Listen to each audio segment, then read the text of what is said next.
പൊന്നാട അണിയിക്കുന്നതിനായി അടിപ്പിച്ചിനി മാഡത്തിന്റെ പൊന്നാട അണിയിക്കുന്നതിനായി എക്സമിനേഷൻ.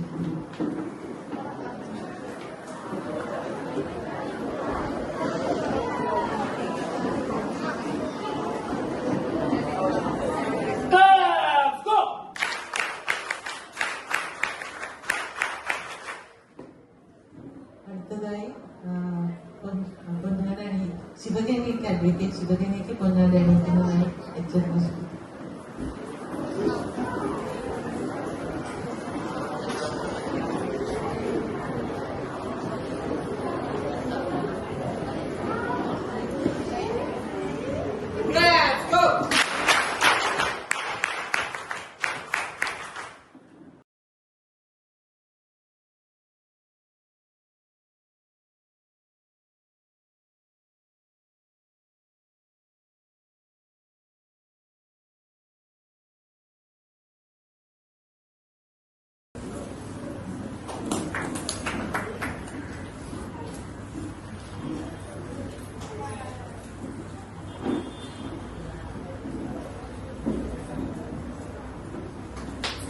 Let's go!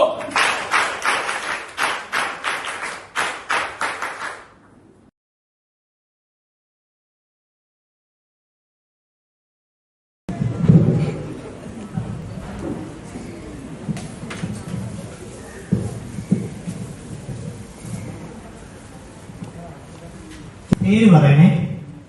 പേരും ഏത് ക്ലാസ്സിലാണെന്നും കൂടെ. ഞാൻ അനഘ. ഞാൻ 9Fലാണ് പഠിക്കുന്നത്. എനിക്ക് ഇവിടെ ചോദിക്കാനുള്ള ക്വസ്റ്റ്യൻ, ഒരു ബിലോ 18 ആയിട്ടുള്ള ഒരു കുട്ടി ഒരു പോലീസ് സ്റ്റേഷനിൽ ചെന്ന് പരാതി കൊടുക്കാണ്. അപ്പം ആ സമയത്ത് പാലിക്കേണ്ട നിയമങ്ങൾ എന്തൊക്കെയാണ്?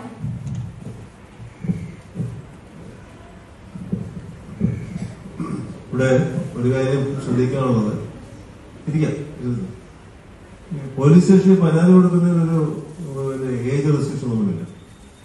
പോലീസ് സ്റ്റേഷനിലെ ഒരു പരാതി അല്ലെങ്കിൽ ഒരു വിവരം, ഇൻഫർമേഷൻ എന്നാണ് പറയുന്നത്. ഒരു കുറ്റകൃത്യം നടന്നതിനെ കുറിച്ചുള്ള ഇൻഫർമേഷൻ പോലീസ് സ്റ്റേഷനിൽ അറിഞ്ഞാൽ, ആര് പറയുന്നു എന്നുള്ളതല്ല, അത് അറിഞ്ഞാൽ ആ ആളിനെ റെസ്പെക്ട് ചെയ്ത് അയാൾ പറയുന്ന ഇൻഫർമേഷൻ റെക്കോർഡ് ചെയ്ത് FIR ഫസ്റ്റ് ഇൻഫർമേഷൻ റിപ്പോർട്ട് തയ്യാറാക്കണമെന്നുള്ളതാണ്. പോലീസ് സ്റ്റേഷനിൽ ചെല്ലുക, പറയാനുള്ള ഓർമ്മയായിട്ട് പറഞ്ഞാൽ അവർ എഴുതിയെടുത്തിട്ട് വായിച്ച് കേൾപ്പിക്കും, എന്നിട്ട് ഒപ്പിടിക്കും.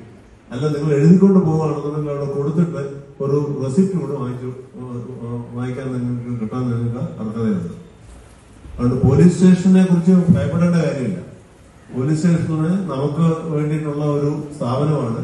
പിന്നെ അവിടെ നേരത്തെ പറഞ്ഞ പോലെ നിയമത്തിന് പകരം വേറെ എന്തെങ്കിലും രീതിയിൽ അവരെ നിർവഹണം ചെയ്യുന്നുണ്ടെങ്കിൽ അതിൻ്റെതായ നിയമത്തിന്റെ വഴിയിൽ അത് ചെയ്യുകയും ചെയ്യും. നിങ്ങൾ പോലീസ് സ്റ്റേഷനിൽ പോവാം. നമ്മൾ മടിക്കുന്നതുകൊണ്ടും ഭയപ്പെടുന്നതുകൊണ്ടാണ് പോലീസുകാരുടെ വിജയം അവിടെയാണ്. നമ്മൾ മടിക്കത്തില്ല, ഭയപ്പെടത്തില്ല എന്ന് ബോധ്യമുണ്ടെന്നുണ്ടെങ്കിൽ പോലീസുകാരും വളരെ മാന്യമായിട്ട് തന്നെ പെരുമാറും. എനിക്ക് തോന്നുന്നത് ഇത് മനസ്സിലായത്.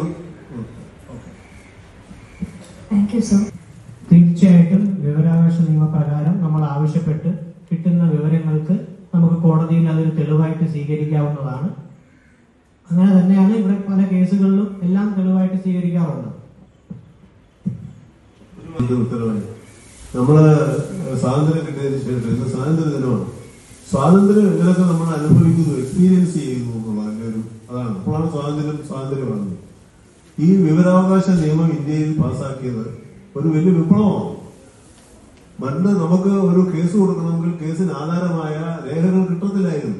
ഇന്ന് നിങ്ങൾ വിവരാവകാശ നിയമം അനുസരിച്ച് ആപ്ലിക്കേഷൻ കൊടുത്താൽ 30 ദിവസങ്ങളും തരണം. തന്നില്ലെങ്കിൽ അത് കസ്റ്റഡിയിൽ വെച്ചിരിക്കുന്ന ഉദ്യോഗസ്ഥരെ ഇതിനെ നടപടിയെടുക്കാം. അപ്പോൾ വിവരാവകാശ നിയമം അനുസരിച്ച് കിട്ടുന്ന ഔദ്യോഗിക രേഖകളാണ്, അത് എവിഡൻസ് ആണ്. അത് പ്രത്യേകിച്ച് പിന്നീട് പ്രൂവ് ചെയ്യേണ്ട ആവശ്യം പോലും. അതുകൊണ്ട് വിവരാവകാശ നിയമം നമുക്ക് പറയാം, ലാൻഡ് റിഫോംസ് ആക്ട്, പിന്നെ കുട്ടികളുടെ വിദ്യാഭ്യാസത്തിനുള്ള നിയമം, ഇതുപോലെ തന്നെ ഒരു വിപ്ലവാത്മകമായ നിയമമാണ്.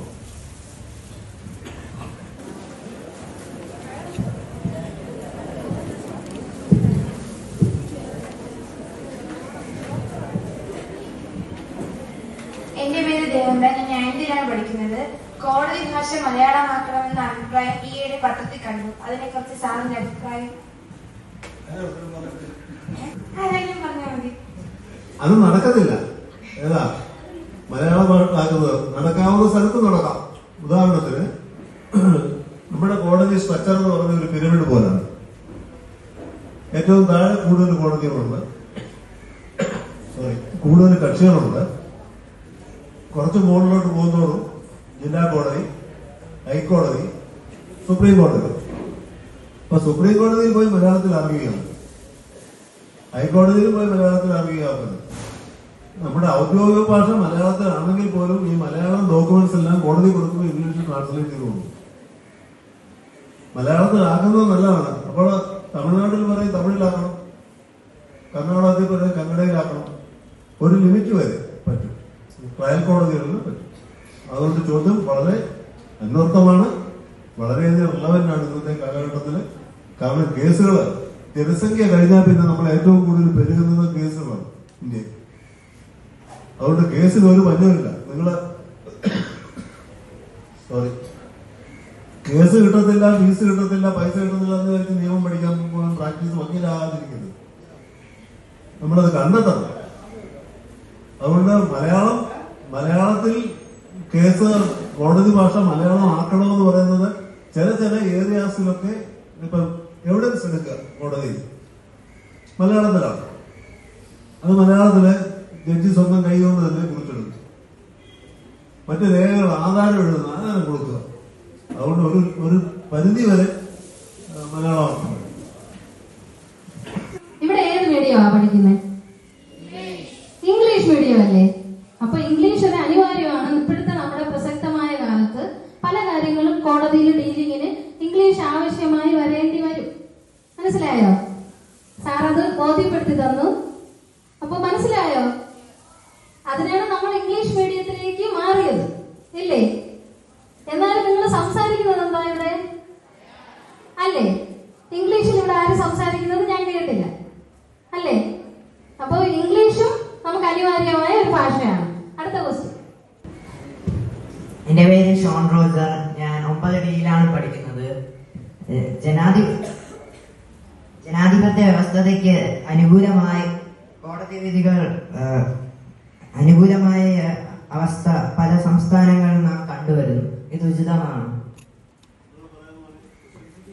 ജനാധിപത്യ വ്യവസ്ഥതയിൽ കോടതികൾ പോലും ഭരണവ്യവസ്ഥയെ അനുകൂലമാകുന്ന അവസ്ഥ പല സംസ്ഥാനങ്ങളിൽ കണ്ടുവരുന്നു. ഇത് ഉചിതമാണോ?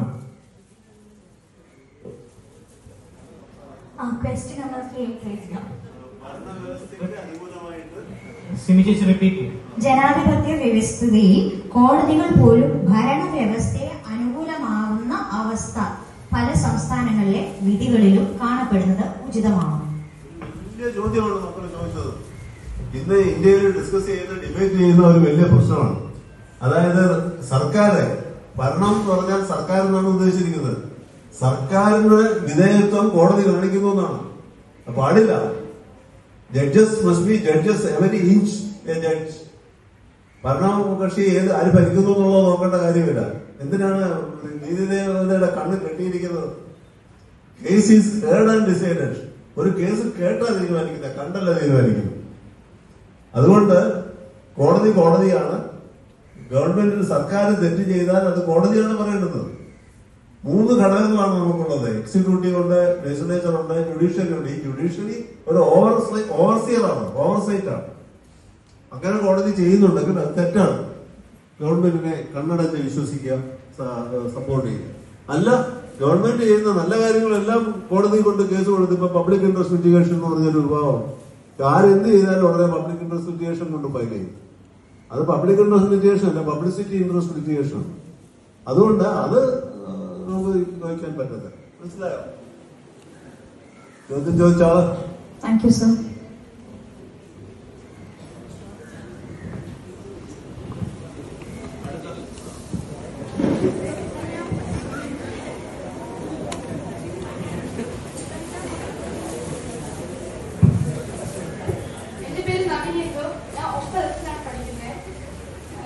എനിക്ക് ചോദിക്കുന്ന ക്വസ്റ്റ്യൻ എന്ന് പറഞ്ഞാൽ ഒരാൾ മൊബൈൽ വഴി വഞ്ചിക്കപ്പെട്ട അയാൾ സ്വീകരിക്കേണ്ട നിയമങ്ങൾ